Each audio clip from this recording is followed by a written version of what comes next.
kita tahu kan sejarah kebudayaan Islam. Berarti di situ, kalau di sini kan materinya ada beberapa. Kelas 7 itu kalau SKI awal itu dia menerangkan tentang bagaimana masa lahirnya Nabi, seperti itu sejarahnya dulu. Kalau di kelas 8 itu beda-beda, 7, 8, 9 itu pertingkatan itu beda yang dipelajari SKI-nya.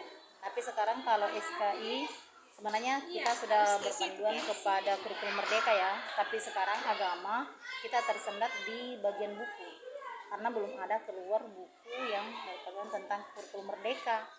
Yang ada kurikulum merdeka yang sekarang itu hanya yang difasilitasi itu baru umum, kalau yang agamanya belum. Ya kurikulum merdeka kan yang kita mau tanyakan juga ya. Kalau sekarang itu di kelas ini, karena kalau kurikulum merdeka itu masih kelas 7 yang diterapkan, kelas 8 dan 9 belum, masih ke 13.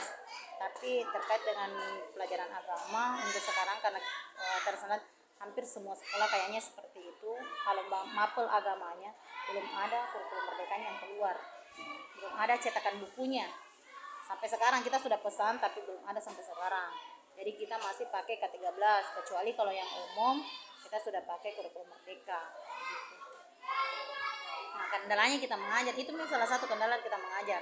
Kan kita harus berpatokan juga sama buku. Kalau ketika memang terbitannya belum ada, jadi otomatis kita tidak ada jalan lain kecuali ambil pelajarannya itu K13 kurikulum 2013. Apa strategi atau rencana pembelajaran yang disusun? Nah, otomatis itu ketika guru itu mau mengajar, pertama itu kesiapan guru untuk di dalam kelas ya. Pertamanya itu kita mengatur merancang dulu RPP-nya apa. Terus yang kedua materi apa hari itu yang akan kita ajarkan. Terus yang ketiga itu metode-metode apa atau media apa yang kita mau pakai, contoh SKI.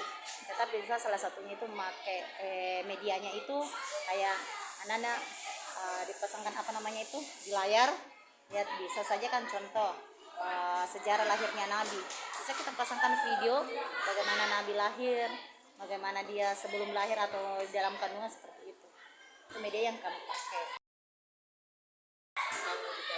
Pembelajaran pasti ada kendala-kendala. Bagaimana Ibu mengevaluasi materi yang sudah diajarkan? Oke. Kalau misalnya kita sudah sampaikan materinya seperti ini, misalnya tuh tadi saya sampaikan materi di semester 1 itu kalau SKI itu sejarah tentang Nabi. Nah, anak-anak itu kan tadi pertama saya kasih medianya itu menonton misalnya, ya kan?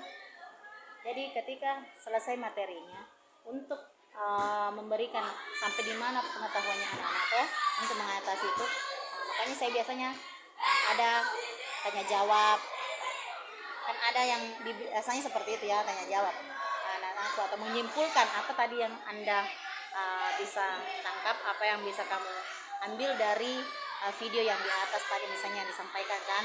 Nah, terus saya tanya-tanya, misalnya kan di situ ada tampil Nabi Muhammad itu nama orang tuanya siapa, nama ibunya siapa, kan ini video sudah mati. Jadi otomatis itu anak-anak bukan hanya menonton saja, kesannya dia menonton tapi ada ilmu yang dia dapat.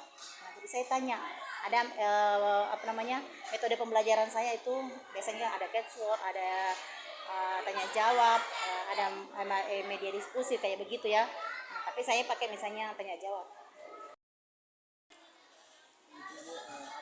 harapan kedepannya terkait penerapan kurikulum merdeka khususnya di dalam mata pelajaran sejarah kebudayaan Islam? Ini ya, karena di kurikulum merdeka itu di sini belum diterapkan, tapi saya kebetulan mengajar juga di sekolah yang lain. Ada yang namanya P5, P2, P5RA. Artinya tentang kewarganegaraan seperti itu, digabung dengan rahmatan lil alamin.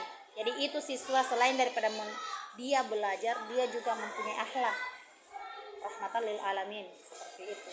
Ada macam-macam pohonnya. Nanti itu ada proyeknya, bukan hanya menonton mengajar dalam kelas kalau kurikulum merdeka, ada pembelajaran di luar kelas, ada materi. Contohnya kayak baru-baru ini di sini belum, tapi sementara dirilis, bagaimana nanti selanjutnya kita laksanakan juga. Karena kami kan juga mengekor dari MTSN 1 Bone. Jadi di sini kurikulum merdeka itu pertama itu ada yang namanya proyek.